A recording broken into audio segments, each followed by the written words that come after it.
Senang bertemu saudara dalam ibadah malam hari ini, dan kita memperingati peristiwa kenaikan Tuhan Yesus ke surga, saudara, pada hari ini.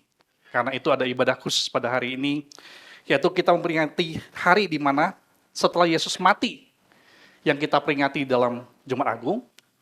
3 hari kemudian, Yesus itu bangkit, kita peringati sebagai Paskah.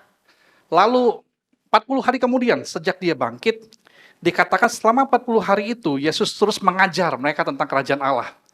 Saudara bisa baca itu dalam Kisah Para Rasul 1, saudara. Lalu dikatakan bahwa setelah Yesus mengajar mereka selama 40 hari, lalu dikatakan Yesus naik ke surga, terangkat ke surga, disaksikan oleh para muridnya. Dan fakta itu membuat mungkin kita bisa berpikir, Yesus sudah pergi.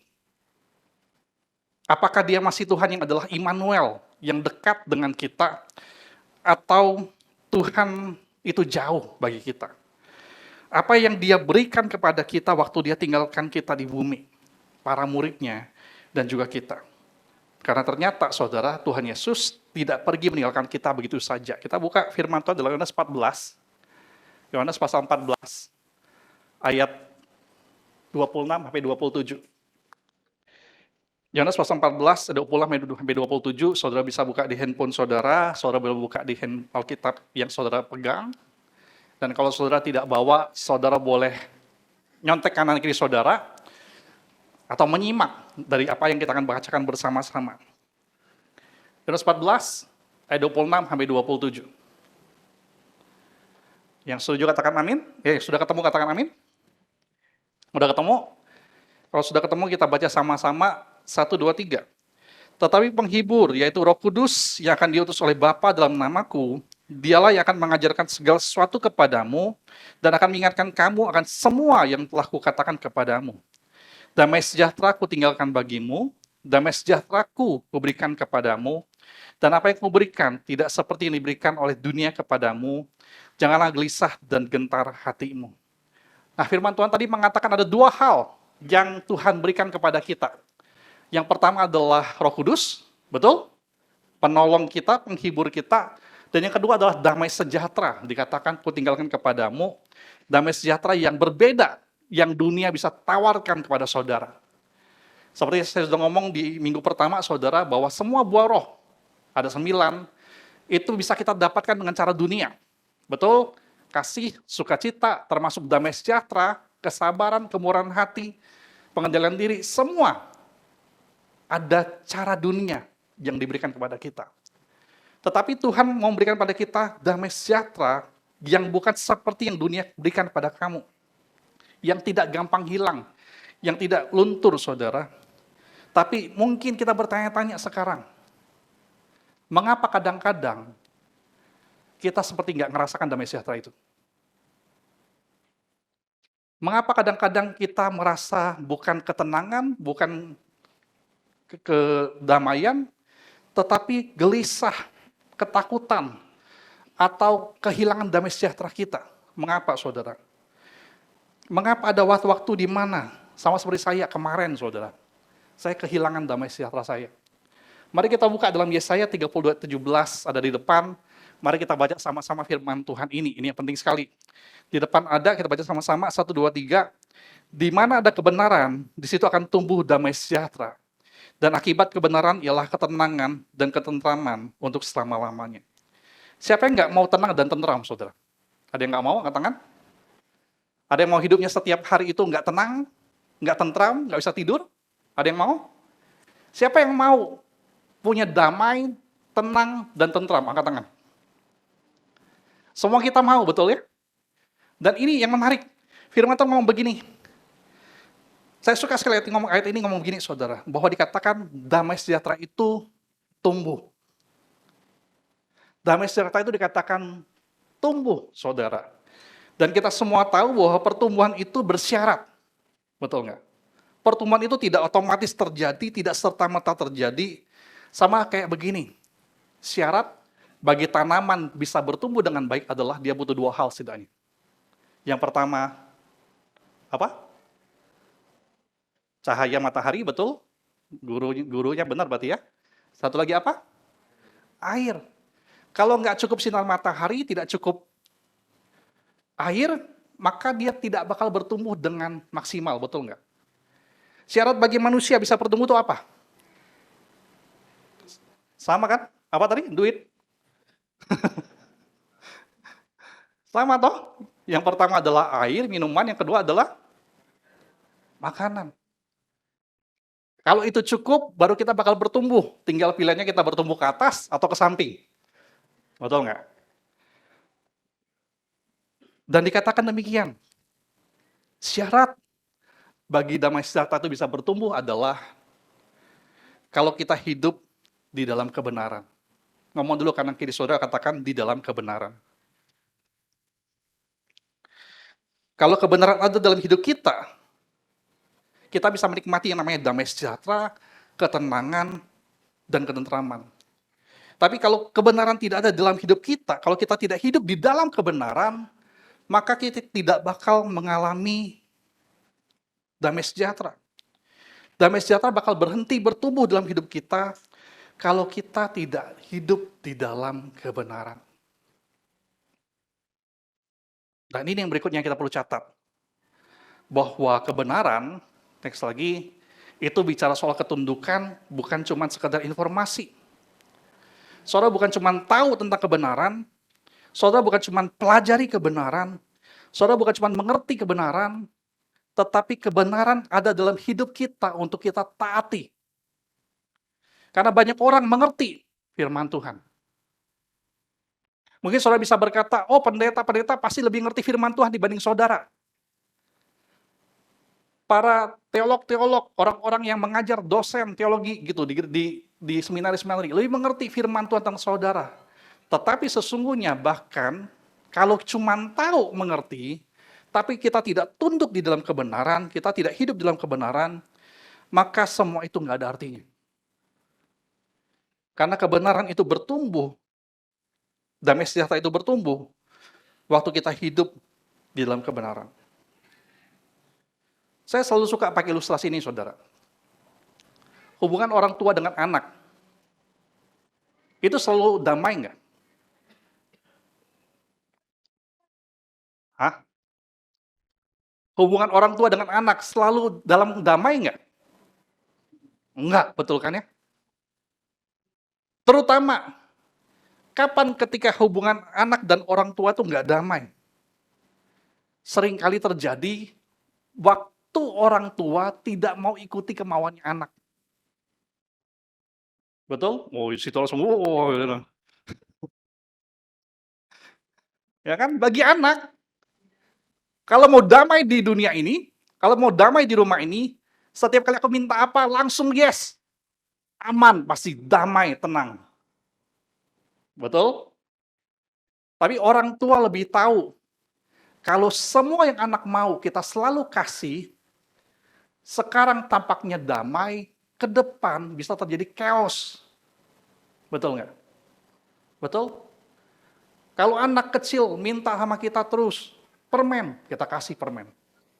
Tidak mau makan nasi, mintanya ciki, kita kasih terus ciki. Memang dunia kayaknya damai pada hari-hari itu. Tapi ke depannya bakal terjadi chaos. Nanti dia sendiri yang sakit gigi, minta ke dokter gigi, sampai ke dokter gigi takut dicabut, nggak mau masuk. Chaos lebih panjang lagi.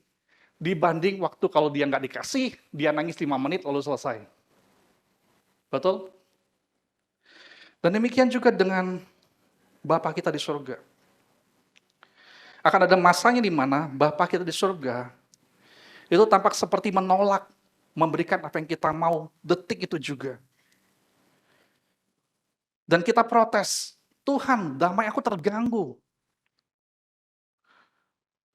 Tapi Tuhan lebih tahu, kalau kita mau damai sejahtera itu terus bertumbuh, kita harus hidup di dalam kebenaran. Meskipun tunduk dalam kebenaran, kebanyakan bukanlah hal yang aman, yang nyaman bahkan untuk kita lakukan. Bukan hal yang mudah untuk kita lakukan. Sebagai contoh, saudara, lebih gampang untuk murah hati atau lebih gampang untuk pelit? Ayo. Lebih gampang murah hati atau lebih gampang pelit? Lebih gampang untuk pelit, betul nggak ya? Lebih gampang untuk kita mengasihi dan peduli, atau lebih gampang untuk jadi egois? Lebih gampang untuk kita jadi egois. Lebih gampang mana, saudara, mengampuni atau membenci? Membenci itu lebih gampang, betul? Tapi saya mau fokus pada ini saja malam hari ini. Berikutnya adalah salah satu tanda sederhana bagi anak-anak Tuhan bahwa dia hidup dalam kebenaran adalah ketika dia tidak lagi hidup di dalam kebencian. Kita nggak lagi benci orang, apalagi dendam pada orang, karena saudara tidak bisa membenci seseorang, lalu di saat yang sama, saudara memiliki damai dengan Tuhan, termasuk damai dengan dirimu sendiri. Membenci seseorang tidak membuat kita punya damai, tidak bisa buat kita bahagia, karena tidak ada kebenaran Tuhan di dalamnya. Betul? Betul? Karena itu pesan Tuhan bagi kita semua malam ini adalah kita perlu untuk mulai berhenti membenci dan mulai mengampuni. Ngomong dulu karena saudara katakan mulai mengampuni. Betul? Saya nggak tahu malam ini, apakah masih ada nggak di dalam pikiran kita masing-masing itu ada orang yang kita benci setengah mati gitu. Yang kita punya dendam dengan dia. Yang tampaknya kita ngerasa nggak adil Tuhan kalau orang itu masih hidup enak, damai, tenang gitu loh. Kalau bisa tuh kayak di film-film, kita pengen dia mati dengan tragis. Betul nggak? Saya termasuk orang yang suka nonton drama Korea sama. Dan saya paling gemes kalau lihat ada orang jahat di drama Korea itu yang apa ya, nggak dihukum Tuhan kayaknya nggak ketahuan, nggak dihukum. Dan saya termasuk orang yang puas kalau pada akhir kisah drama itu dikatakan akhirnya dia itu bukan cuma matinya itu bukan cuma sekedar kena pedang lalu mati gitu loh. Nggak puas saya. Dicerita saudara ya. Betul? Saya nggak puas kalau dia cuma sekedar minum racun lalu mati, saya nggak puas itu. Kayaknya ada kepuasan pada waktu orang yang kita benci itu di drama itu kalau dia itu matinya itu nggak gampang. Betul?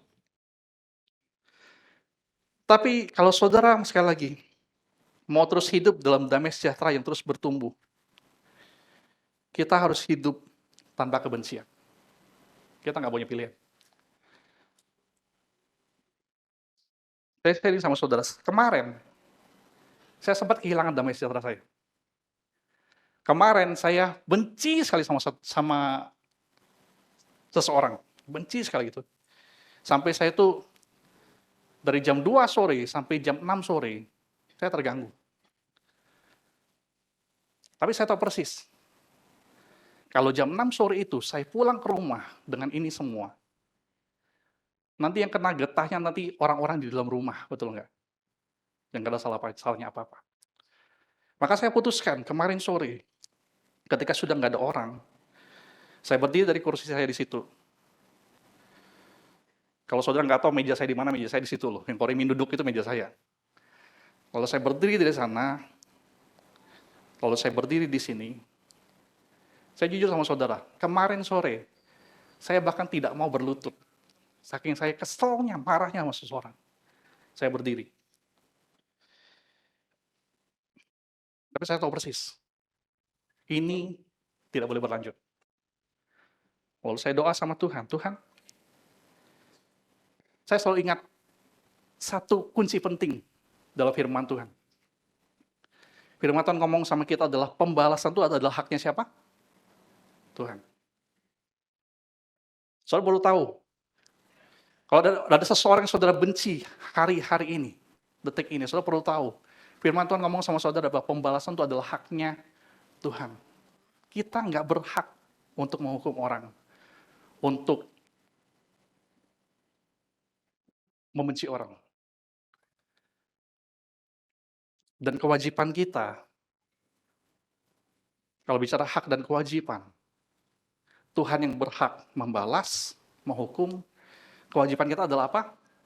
Menaati perintah Tuhan. Amin. Amin. Saya ngomong sama Tuhan kalimat itu kemarin sore. Tuhan, aku tahu persis pembalasan adalah haknya Tuhan. Kewajiban saya adalah untuk menaati perintah Tuhan.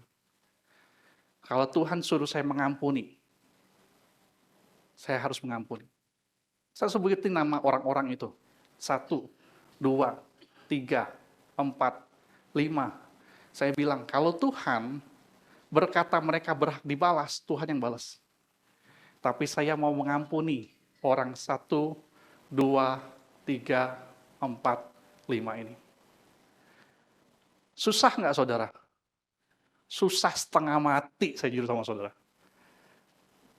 Tapi saya tahu persis, kalau saya pulang ke rumah dengan perasaan itu, nggak bakal berakhir baik. Saya ampuni orang-orang ini. Saya putusin nggak dendam sama mereka. Dan saya percaya, Tuhan itu bakal adil membalas setiap orang menurut perbuatannya. Kepada orang yang berbuat baik, dia bakal membalas baik. Kepada orang yang berbuat jahat, dia bakal membalas jahat. Lalu waktu itu terjadi, saudara. Saya bisa pulang dengan damai sejahtera. Saya jujur sama saudara, dari jam 2 siang sampai jam 6 sore, saya bahkan tidak mau dengar lagu. Saya ini pencinta dia. Saya ini, saudara tahu kan, saya pemusik. Saya suka sekali dengar lagu. Saya nggak mau dengar lagu. Tapi saya pulang naik mobil. Ini jarang terjadi. Saudara perlu tahu, di mobil saya lebih sering terdengar bunyi lagu Korea karena anak-anak saya daripada lagu rohani. Gitu. Tapi kemarin saya dengar lagu rohani dan saya merasakan damai sejahtera Tuhan mengalir karena saya tahu persis kalau saya mau punya damai sejahtera, saya perlu hidup dalam kebenaran supaya damai sejahtera bakal bertumbuh, saudara. Amin. Saudara, kita terus belajar sepanjang bulan ini bahwa Roh Kudus adalah penolong kita. Tuhan kasih kita Roh Kudus untuk tinggal di dalam kita setelah dia terangkat ke surga. Dan tanpa Roh Kudus kita nggak bisa ngerti firman Tuhan, kita nggak bakal bisa ingat firman Tuhan. Dan tanpa Roh Kudus kita tidak bakal bisa melakukan firman Tuhan dengan kekuatan kita sendiri. Karena itu firman Tuhan berkata pada kita, hendaklah hidupmu dipenuhi oleh Roh Kudus, yang Musa Mingming sudah jelaskan pada hari Minggu kemarin. Cuman saudara perlu mengerti sungguh-sungguh, berkaitan juga dengan firman Tuhan hari ini. Dipenuhi Roh Kudus adalah sebuah pilihan. Roh Kudus sudah tinggal di dalam saudara. Begitu saudara percaya Tuhan, saudara sudah dibaptis Roh Kudus, saudara terima Roh Kudus. Roh Kudus ada di dalam diri saudara. Tetapi dipenuhi Roh Kudus adalah sebuah pilihan yang saudara harus ambil. Setiap hari, berulang-ulang. Karena saudara perlu tahu, kok tadi tolong matiin lampu di belakang. Yang itu, lampu cetek aja gitu. Nah, semuanya kok.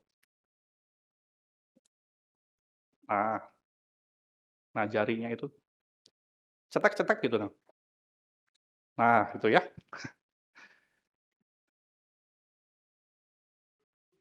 Kalau kita nggak hidupin sakral lampu, listriknya ada nggak? Listriknya tetap ada nggak, saudara? Ada. Tapi kalau kita mau ruangan ini dipenuhi oleh cahaya sebagai akibat dari listrik itu, saudara perlu memilih untuk apa? Hidupin.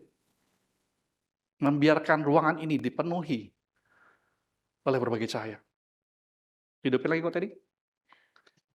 Biar kok tadi olahraga. Betul? Pilihannya di kita, saudara. Roh Kudus itu ada dalam diri kita. Untuk dia bisa memenuhi kita, memampukan kita mengerti kebenaran, lakukan kebenaran, mengampuni orang yang saudara benci. Pilihannya di saudara. Minggu ini, saudara bakal belajar tentang bagaimana caranya supaya kita dipenuhi oleh Roh Kudus itu. Supaya apa? Saudara bisa melakukan firman Tuhan ini. Next, di kata terakhir. Saudara hidup dalam kebenaran dengan pertolongan Roh Kudus, dan akibat kebenaran ialah ketenangan dan ketentraman untuk selama-lamanya. Amin. Saudara mau hidup dalam damai sejahtera, hidup tenang, tentram? Amin. Lakukan firman Tuhan. Tapi saudara nggak bisa lakukan firman Tuhan tanpa pertolongan Roh Kudus yang Tuhan sudah berikan sebagai penolong saudara. Saya berdoa, sekali lagi, semua kita bakal mengalami dipenuhi Roh Kudus berulang-ulang sepanjang kehidupan kita. Sehingga kita bisa mampu melakukan firman Tuhan yang paling susah sekalipun. Termasuk waktu saudara berkata, Tuhan, aku tidak mampu. Ampuni orang ini. Saudara bakal mampu melakukannya. Karena saudara memilih untuk dipenuhi oleh kehadiran Roh Kudus dalam kehidupan saudara sepanjang waktu. Dan saudara bisa melakukannya. Karena saudara ingat, pembalasan adalah haknya Tuhan. Kewajiban saya adalah untuk menuruti segala perintah Tuhan. Mari, saudara tundukkan kepala. Ambil waktu untuk berdoa.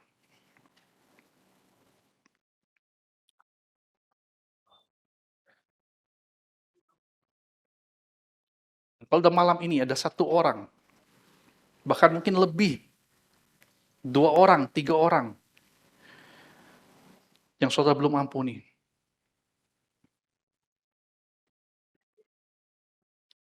Mari, saudara sebut nama-nama orang itu, dan berkata kepada Tuhan, Tuhan, mampukan aku untuk mengampuni. Tidak hidup di dalam kebencian. Mampukan aku untuk melakukan segala perintah Tuhan. Termasuk, kalau saudara berkata, yang paling saya benci adalah diri saya sendiri.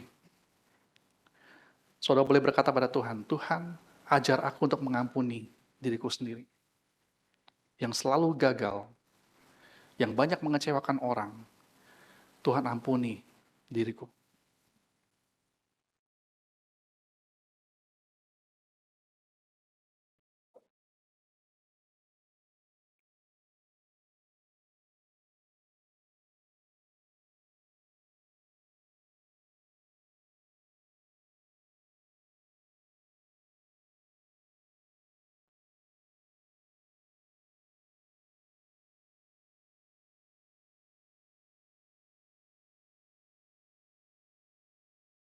Bapa di surga, terima kasih karena Engkau telah mengutus Tuhan Yesus dalam kehidupan kami. Yang telah mati bagi kami, mengampuni kami. Dan Tuhan terus berkata kepada kami, apa yang kamu telah terima, bagikanlah kepada banyak orang.